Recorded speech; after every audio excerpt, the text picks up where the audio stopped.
नमस्कार, कंज्यूमर अड्डा में आपका स्वागत है। आपके साथ मैं हूं विपिन भट्ट और आज बात होगी बिटकॉइन की, क्रिप्टो करेंसी की, क्योंकि इस वक्त उसी की चर्चा चारों तरफ है। बिटकॉइन ने लाइफ टाइम हाई लगा दिया। ये $1,00,000 के पार इसकी कीमत जा चुकी है। भारतीय मुद्रा में 86 लाख से ज़्यादा का एक बिटकॉइन। तो भाई सब इसकी चर्चा तो करेंगे, लेकिन आपकी मेमोरी में साफ होगा कि भारत में क्रिप्टो करेंसी की राह बिटकॉइन या इथेरियम, जो भी आप नाम ले लें, आसान नहीं रही है। तो वो तो हम चर्चा करेंगे, लेकिन आइए देख लेते हैं अभी बिटकॉइन में ऐसी क्या हलचल हो गई। 1,00,000 के अलावा जो इतनी बात हो रही है, तो भाव जो है ये $1,03,000 के भी पार जा चुका है। ये इसका हाईएस्ट है जो इसने टच किया है।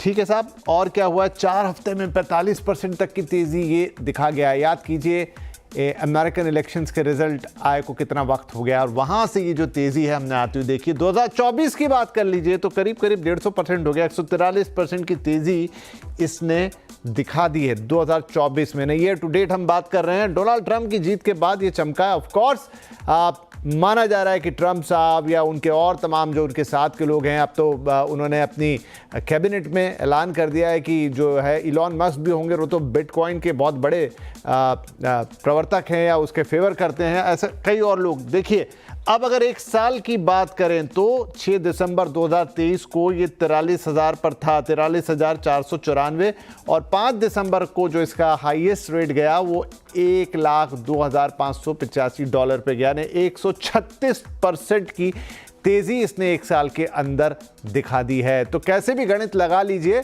बिटकॉइन ने सरप्राइज किया है और यहां पर रिकॉर्ड पे रिकॉर्ड बना रहा है। लेकिन ये बहुत कुछ हुआ है अमेरिका में सत्ता परिवर्तन के बाद। लेकिन अब हिंदुस्तान में इसका क्या, क्योंकि हमारे यहां इसको लेकर अभी भी कोई खास स्पष्टता नहीं है। तो चलिए बातचीत की शुरुआत करते हैं। वो पूरी टाइमलाइन आपके सामने खींचेंगे, जिससे समझ में आएगा कि भारत में बिटकॉइन को लेकर स्थिति क्या है।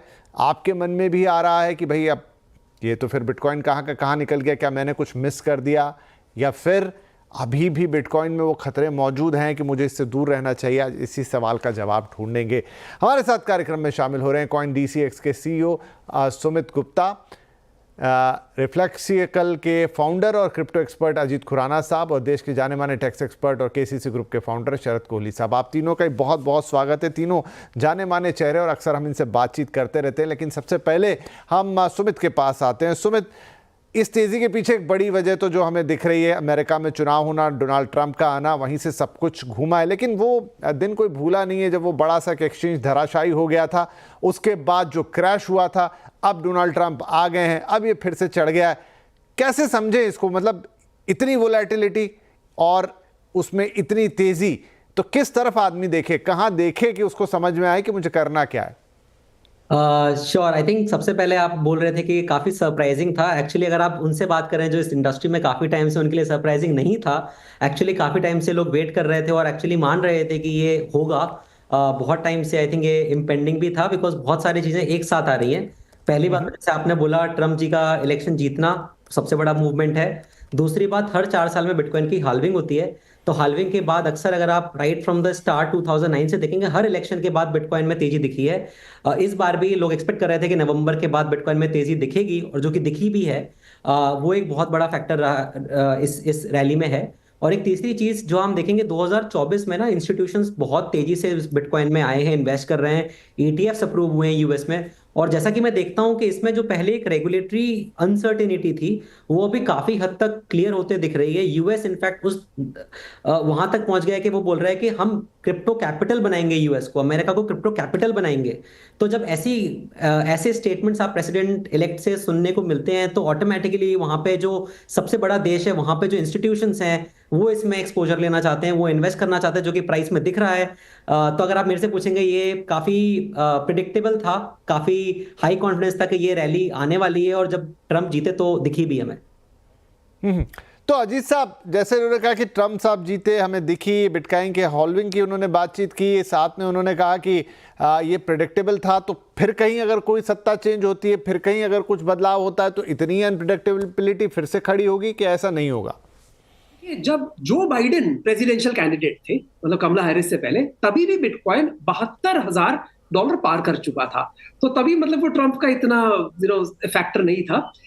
दूसरी चीज कि कोई एक फैक्टर जरूर अफेक्ट कर सकता है। फॉर एग्जाम्पल, जो डोनाल्ड ट्रम्प जी ने हमें बहुत उम्मीदें दी हैं क्रिप्टो के बारे में, और समझो वो खरी नहीं निकलती या उनका ध्यान इससे हट जाता है, तो ये भी एक नेगेटिव फैक्टर होगा। लेकिन किसी एक फैक्टर से बात बढ़ या घट नहीं रही।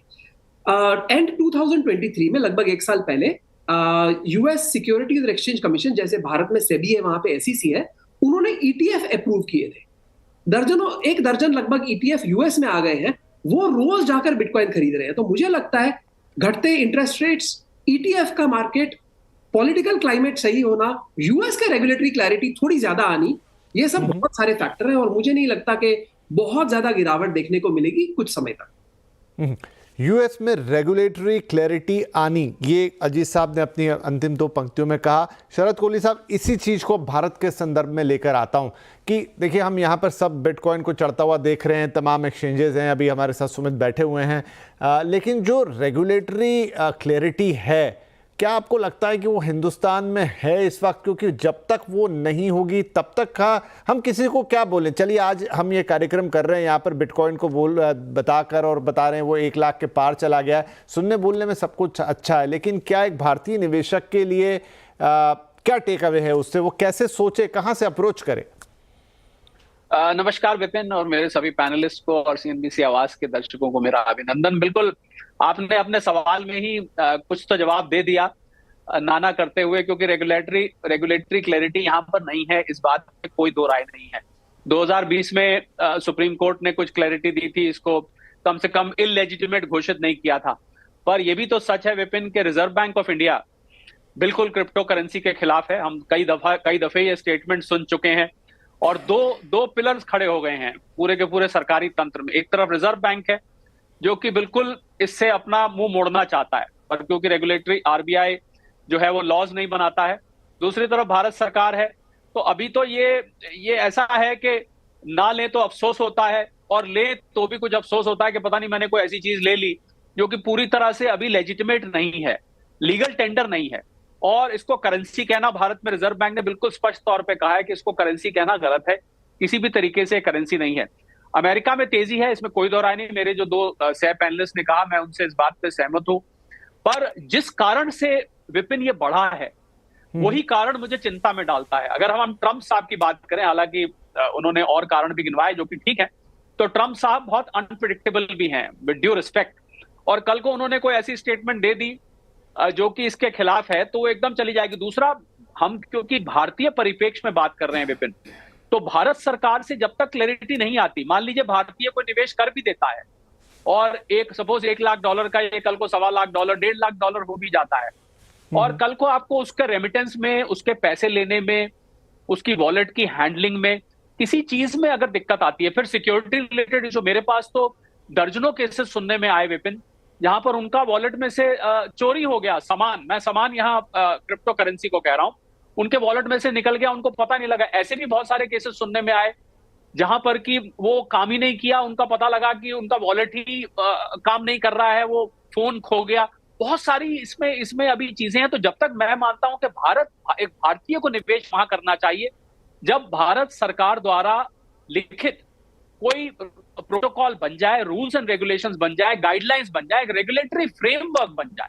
विपिन, जब तक ये नहीं होता है, मैं समझता हूं कि भारतीय निवेशकों को इसमें बहुत बढ़ चढ़ के हिस्सा नहीं लेना चाहिए। भले ही फोमो जिसको हम कहते हैं, फियर ऑफ मिसिंग आउट, आपने बताया $43,000 से, अब हम तो लोग बहुत सारे देख के अब अरे यार उसने कहा था, काश हम ले लेते, अरे यार मेरे दिमाग में आया भी था, काश हम ले लेते, आज मैं $60,000 कमा लेता, वगैरह वगैरह।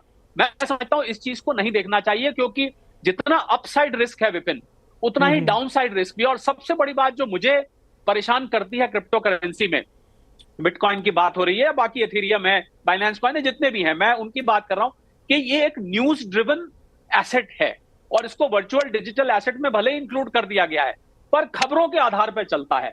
आप हम लोग सीएनबीसी आवाज पर ज्यादा समय स्टॉक मार्केट पर बिताते हैं विपिन। एक कंपनी है, उसका एक ऑफिस है, उसकी एक बैलेंस शीट है, उसके फंडामेंटल्स हैं, उसमें उसमें आप पीई रेशियो निकालते हैं, बुक वैल्यू निकालते हैं, हम कंपनी की सेल्स देखते हैं। यहां पर क्या है? यहां पर आपके पास सिर्फ एक न्यूज फ्लो है। कोई अच्छी खबर आई तो ऊपर चल पड़ा, कोई बुरी खबर, हालांकि मैं ये नहीं कहता कि स्टॉक मार्केट अच्छी खबर बुरी खबर पे ऊपर नीचे नहीं जाती है, परंतु उसके पीछे फंडामेंटल्स भी हैं। पर यहां पर विपिन मुझे उतने फंडामेंटल्स मजबूत तरीके से दिखाई नहीं देते हैं। तो उस वजह से मुझे लगता है कि इन दो कारणों से मैं चाहूंगा कि इन्वेस्टर्स, आप थोड़ा बहुत स्वाद चखना चाहते हैं तो अलग बात है, पर मैं बहुत ज्यादा इसके फेवर में विपिन नहीं रहूंगा। अलाउ मी टू प्ले, एक डेविल्स एडवोकेट होता है आपके शो में। नहीं, तो मैं थोड़ा सा इससे थोड़ा इससे दूर रहने की सलाह देता हूं आपको, सच पूछें तो, दिल की बात। ठीक है। नहीं, यहाँ हम तीनों ही लोग हैं, दो ऐसे मेंबरान हैं जो कि एक बिटकॉइन का एक्सचेंज चला रहे हैं, एक बिटकॉइन के बड़े एक्सपर्ट हैं और खुद उसके बड़े एक पुरोधा रहे हैं, बहुत पहले से उस पर काम कर रहे हैं, और आपकी भी एक राय है, आप देश के जाने माने टैक्स एक्सपर्ट है, और यही तो हम दर्शकों तक एक विवेकपूर्ण चीज़ पहुंचा रहे हैं, फिर फैसला उनके हाथ में होगा। सुमित हंस रहे हैं, लेकिन सुमित, जो अभी कोहली साहब फूमो की बात कर रहे थे, आपकी कंपनी का एक बड़ा सारा फुल पेज इश्तिहार में आज अखबार में देख रहा हूँ, उसमें ऐसी लाइन लिखी थी कि आपका बेटा कल से आपसे ये ना पूछे कि पापा आपने 1 लाख पर क्यों नहीं खरीदा। तो ये जो चीज़ है सुमित, इसमें अगर हम कोहली साहब ने जो अभी सारी बातें बताई अगर उनको ध्यान में रखें तो फिर उतना ही संशय मन में आता है। तो एज एन एक्सचेंज आप उस पर क्या बोलेंगे कि ये किस हिसाब से कोई आए और उसको खरीदे? देखिए विपिन जी, रिस्क वाला जो पार्ट है उस बात से मैं सहमत हूँ। ऑफ कोर्स टेक्नोलॉजी है, नया एसेट है, रिस्की है, उससे मना नहीं करूंगा। बट कुछ चीज़ों से मैं सहमत नहीं हूँ शरद जी की, जो उन्होंने बोला कि इसके अंडरलाइन क्या है, कंपनीज में रेवेन्यू होता है, वहाँ पे एक कोई ऑफिस है चला रहे हैं। आई थिंक दुनिया डिजिटल हो रही है, दुनिया बदल रही है, ये भी एक टेक्नोलॉजी है। जैसे कि कंपनीज में रेवेन्यू होता है, अगर आप देखेंगे बहुत सारी ब्लॉकचेन के ऊपर जो ट्रांजेक्शन होता है वहां पे भी रेवेन्यू होता है। मैं आपको आज रियल टाइम में किसी भी दिन का, किसी भी टोकन का कितना रेवेन्यू कलेक्शन हुआ है मैं आपको ऑनलाइन दिखा सकता हूं। और ये किसी आप ऑडिट फॉर्म पे भरोसा नहीं करना, ब्लॉकचेन पे वेरीफाई कर सकते हैं। $1 बिलियन इथेरियम का रेवेन्यू पिछले महीने हुआ है, कभी 2 बिलियन हुआ है, उसके बेसिस पे चलता है। ऑफ कोर्स न्यूज का फैक्टर होता है, जैसे स्टॉक मार्केट में भी न्यूज का फैक्टर होता है। बट ये कहना कि इसमें कुछ टेक्नोलॉजी नहीं है, इनका रेवेन्यू नहीं होता या फिर लोग काम नहीं कर रहे हैं, हर क्रिप्टो के पीछे एक प्रोजेक्ट है। ऑब्वियसली सारे क्रिप्टो की बात नहीं कर रहा हूँ, बहुत सारे इसमें असली नहीं भी हैं, बहुत सारे इसमें स्कैम भी होते हैं। बट जैसे कि अगर आप जो क्रिप्टो प्रोजेक्ट्स हैं उनकी बात करें तो इनमें एक अंडरलाइन टेक्नोलॉजी के ऊपर रेवेन्यू कलेक्शन होता है, एक प्रॉब्लम सॉल्व कर रहे होते हैं। और अल्टीमेटली देखिए, आपका और मेरा कहना एक ओपिनियन है, बट अगर मार्केट इसको इतना वैल्यू कर रहा है, राइट, तो इसमें कुछ ना कुछ तो बात होगी। अगर ब्लैक रॉक जैसे कंपनीज, इंस्टीट्यूशन जहां पे हजारों लोग काम करते हैं, पढ़े लिखे लोग हैं, वो अगर इसमें कुछ वैल्यू दे रहे हैं, उसमें इन्वेस्ट करें, तो उसमें कुछ तो बात होगी, आप उसको इग्नोर नहीं कर सकते। हाँ, कितना उसके अंदर क्या है, वो टेक्नोलॉजी कितनी समझ में आती है, कितना उसके पीछे बैकिंग है, वो एक लंबा डिस्कशन है। बट मुझे लगता है कि तो शरद जी शायद इंटरवीन करना चाह रहे हैं। ठीक है, एक हेल्दी डिबेट हम कर रहे हैं यहाँ पे। जी शरद जी। जी बिल्कुल, मैं देखिए सुमित ने जो बात कही मैं उससे इनकार नहीं करता हूं, पर उन्होंने थोड़ी मेरी बात को इंटरप्रेट मुझे लग रहा है थोड़ा सा डिफरेंट तरीके से किया। मेरा रेवेन्यू से मतलब सुमित, मेरा रेवेन्यू से मतलब बिटकॉइन के जरिए या बिटकॉइन के एक्सचेंज पर या बिटकॉइन के प्लेटफॉर्म पर या बिटकॉइन से आने वाले रेवेन्यू से मतलब नहीं था। मैंने जब आपको कंपनीज का स्टॉक एक्सचेंज का एग्जांपल दिया तो उसमें दो चीजें हैं, एक कंपनी फंक्शन कर रही है, एक उसका शेयर ट्रेड कर रहा है। कंपनी का रेवेन्यू अलग आ रहा है और शेयर्स स्टॉक एक्सचेंज पे अलग उनकी खरीद फरोख्त चल रही है। यहां पर बिटकॉइन से ही रेवेन्यू है, बिटकॉइन में ही रेवेन्यू है, बिटकॉइन पर ही रेवेन्यू है और इंट्रिंसिक वैल्यू भी बिटकॉइन की। इस बात से तो आप इनकार नहीं कर सकते। बिटकॉइन की कोई फैक्ट्री तो चल नहीं रही है, ठीक है, आप माइनिंग, उसकी माइनिंग होती है, अब तो माइनिंग में भी वो लिमिटेड नंबर्स में है, इसीलिए ये भी एक शायद कीमत बढ़ने का कारण है कि वो लिमिटेड नंबर्स में है। आगे जाके शायद वो जो फॉर्मूला है, वो जो एल्गो है, वो उतना नहीं हो नहीं पाएगा, तो ये उस टाइम और बढ़ेगी। ये सब बातें ठीक हैं, पर मैंने जो एग्जांपल दिया आपको कंपनीज का, स्टॉक एक्सचेंजेस का, ये जो नेक्स्ट रिस्की इन्वेस्टमेंट होती है, मैं उसकी बात कर रहा था। क्योंकि हम स्टॉक एक्सचेंज को डायरेक्ट करना, हम उसको थोड़ा हाई रिस्क कैटेगरी में लेते हैं। समझदारी से किया जाए तो आप रिस्क कम कर सकते हैं, पर वहां एक कंपनी और बैलेंस शीट, बिटकॉइन पर रेवेन्यू है, बिटकॉइन से रेवेन्यू है, बिटकॉइन के ऊपर रेवेन्यू है, बिटकॉइन के नीचे रेवेन्यू है, सारा कुछ बिटकॉइन से। मैं एक एग्जांपल लेके चल रहा हूं, वहीं पर है। तो थोड़ा सा जो आप कह रहे हैं और मैं कह रहा हूं उसमें थोड़ा सा फर्क है। मैं यही इंटरव्यू करना चाह रहा था विपिन। ठीक है, ठीक है। अजीत साहब आई थिंक कुछ कहना चाह रहे हैं, हंस रहे हैं वो। जी अजीत सर, क्योंकि आपने इसको एक भारत में रहते हुए देखा, भारत के बाहर भी देखा, व्हाट इज योर टेक? देखो, 3 चीजें बताता हूँ कि सुमित जी एक बात कर रहे हैं और शरद जी दूसरी बात कर रहे हैं, और ये ना अन्य लाइक वो बिटकॉइन की बात कर रहे हैं, जनरली क्रिप्टो करेंसी की बात कर रहे हैं, इसलिए लग रहा है इन दोनों में मतभेद है, हालांकि है नहीं। मैं कह रहा हूं, जैसा आपने विपिन जी बिगिनिंग में भी कहा था कि जो बिटकॉइन का दौर रहा है इंडिया में वो आसान नहीं रहा। तो हालांकि ये पंक्ति दूसरे संदर्भ में कही गई थी, लेकिन मैं जरूर दर्शकों से कहना चाहूंगा कि देखो, कुछ तो बात है कि हस्ती मिटती नहीं हमारी, चाहे सदियों रहा है दुश्मन दौरे जहां हमारा। इस समय बात ये बनकर आ गई है कि रिस्की एसेट है, बिल्कुल ठीक। बहुत वॉलेटिलिटी आ सकती है, बिल्कुल ठीक। बिटकॉइन की हिस्ट्री में 3 बार वो 85% उसकी कीमत गिरी है। 10 सालों में 3 ऐसे समय थे जो 85% गिनी है। मेरे पास $550 का बिटकॉइन था, वो 20,000 पे गया था, मैंने बेचा नहीं, वो 3,000 पे आ गया। ये भी, और भाई आज भी मेरे पास वो पड़ा हुआ है। तो बात यहाँ पे ये है कि आप बैंक से ट्रांजैक्शन कीजिए, कभी कैश में मत कीजिए। रिकॉग्नाइज्ड एक्सचेंज, रिकॉग्नाइज कैसे होती है? मिनिस्ट्री ऑफ फाइनेंस के अंदर फाइनेंशियल इंटेलिजेंस यूनिट आता है, वो रिकॉग्नाइज करता है और उनके वेबसाइट पे लिस्ट मिलती है।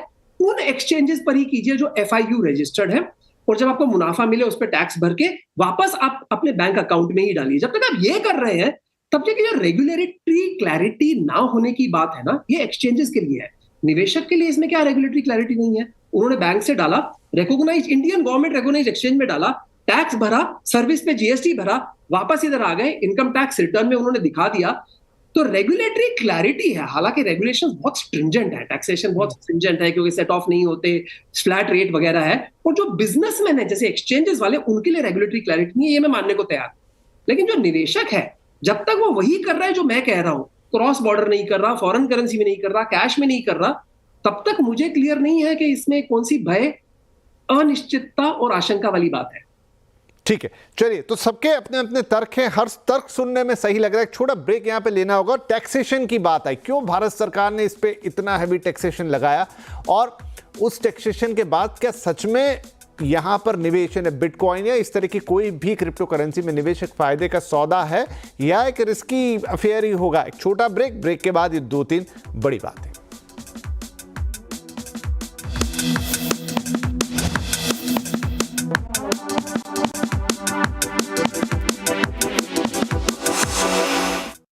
Welcome back. बात हो रही है बिटकॉइन की कि भाई बिटकॉइन है हाई और क्रिप्टो करेंसी से क्या हो सकती है कमाई। एक बार फिर ये बात बहुत चारों तरफ घूम रही है, काफ़ी लोग इसे डिस्कस कर रहे हैं, क्योंकि क्रिप्टो करेंसी का जो सरताज है, जो टॉप मोस्ट करेंसी है, यानी बिटकॉइन, जो एक तरह से पर्याय बन गया इसका, उसने $1 लाख का फिगर पार कर दिया है। बड़ी भारी रकम। चलिए, तो ब्रेक से पहले बड़ी इंटरेस्टिंग बातें हुई। हमारे तीनों पैनलिस्ट हमारे साथ बने। एक कोहली साहब, जो बड़ा प्रश्न है हिंदुस्तान के अंदर, जो अजीत साहब ने भी कहा कि आप उसको एक रेगुलेटरी फ्रेमवर्क में कीजिए, टैक्स भरिए, फिर क्या चिंता है। तो जो टैक्सेशन वाली साइड है, भारत सरकार ने उसके ऊपर जो इतना हैवी 30% का टैक्स, फिर 1% का TDS गिफ्ट करें तो भी टैक्स ये लगा रखा है। क्या एक कैलकुलेशन में कुछ फायदे का सौदा होता है इतने हैवी टैक्सेशन के बाद? देखिए विपिन, अगर तो बहुत बड़ा मुनाफा हो रहा है तो मुझे लगता है टैक्स देने में टैक्स पेयर को एतराज नहीं होता है। पर अभी जो बात हो रही थी उस पर मैं छोटी सी एक कमेंट करना चाहूंगा कि जो इन्होंने कहा कि अभी एक्सचेंजेस के लिए पूरी रेगुलेटरी क्लैरिटी नहीं है, मुझे लगता है बस यहीं से प्रॉब्लम शुरू हो जाती है। अगर एक निवेशक आज मार्केट में आके कुछ निवेश कर रहा है, मैं फिर एक शेयर मार्केट की बात करता हूँ, स्टॉक मार्केट की, वहां पर हमारे पास सेबी है, वहां पर हमारे पास स्टॉक एक्सचेंजेस हैं जो एक रूल्स एंड रेगुलेशंस के अंतर्गत काम करते हैं, जिसको सेबी रेगुलेट करता है। इंटरनेशनल ट्रांजैक्शंस होते हैं, हमारे पास रिजर्व बैंक ऑफ इंडिया है। पर और निवेशक को इन सब संस्थाओं से एक कंफर्ट लेवल आता है कि भाई अगर स्टॉक एक्सचेंज में कल को कुछ हुआ तो मुझे पता है कि स्टॉक एक्सचेंज को सेबी की डायरेक्टिव आ सकती है। पर जहां पर ऐसा कुछ है ही नहीं, और इसी वजह से, यहीं से आपके जो सवाल का जवाब निकल के आता है विपिन, के इसी वजह से ये जो सौतेला टैक्स लगाया हुआ है, ये जो सौतेले तरीके से टैक्स लगाया हुआ है कि आपको ना तो सेट ऑफ कैरी फॉरवर्ड आप कर सकते हैं अगर आपको लॉस हुआ है। और मैं तो दर्जनों लोगों को जानता हूं जिन्होंने बहुत पैसा इसमें पिछले चंद सालों में गवाया है। मैं ये नहीं कहता कि आगे भी गवाएंगे, पर पीछे बहुत गवाया, ये सब जानते हैं इस बात को, this is an open secret. तो सेट ऑफ और कैरी फॉरवर्ड नहीं हो सकते, आप कोई खर्चे नहीं क्लेम कर सकते, कोई long term short term concept नहीं है, सीधा सीधा आप 30% इस पर टैक्स दे दीजिए। सिर्फ और सिर्फ एक सुविधा जरूर है कि अगर आप अपने रिश्तेदारों में इसको गिफ्ट कर रहे हैं, और रिश्तेदारों की लिस्ट सेक्शन 56(2) है इनकम टैक्स का, उसमें दी हुई है, उसमें मदर फादर, बेटा बेटी, दादा दादी वगैरह, मामा मामी, ये सब होते हैं। इन लोगों में अगर आप गिफ्ट कर रहे हैं तो वो गिफ्ट के ऊपर जरूर टैक्स नहीं है। पर उसके अलावा इसको वर्चुअल डिजिटल एसेट्स में कवर किया हुआ है, और उसके अंतर्गत टीडीएस भी है, 50,000 से ऊपर करते हैं तो टीडीएस भी है। तो भारत सरकार ने क्या किया है कि इसको बजाय रेगुलेट करने के इस पर टैक्स कलेक्शन रखा है कि अभी ठीक है हम बैन नहीं करते, इसको इलीगल नहीं करते। हालांकि रिजर्व बैंक, मैं फिर दोहराना चाहूंगा, इसके सख्त खिलाफ है, बार बार रिजर्व बैंक से बयान आया। तो आप इसको, इस पर टैक्स आप देते जाइए। अभी हम इसको, तो मुझे लग रहा है एक wait and watch approach Vipin जो भारत सरकार की इस पर है, तो इसी वजह से निवेशकों को भी थोड़ा सा वेट एंड वॉच करना चाहिए। कहीं भागा नहीं जा रहा। अगर $1 लाख का आज हुआ है, कल $1.5 लाख का भी हो जाता है, 2 लाख का, तो शायद मेरे साथी कहेंगे कल को $3 लाख का भी हो सकता है, $1 मिलियन भी हो सकता है। तो बस ऐसा नहीं है कि बस निकल गई है।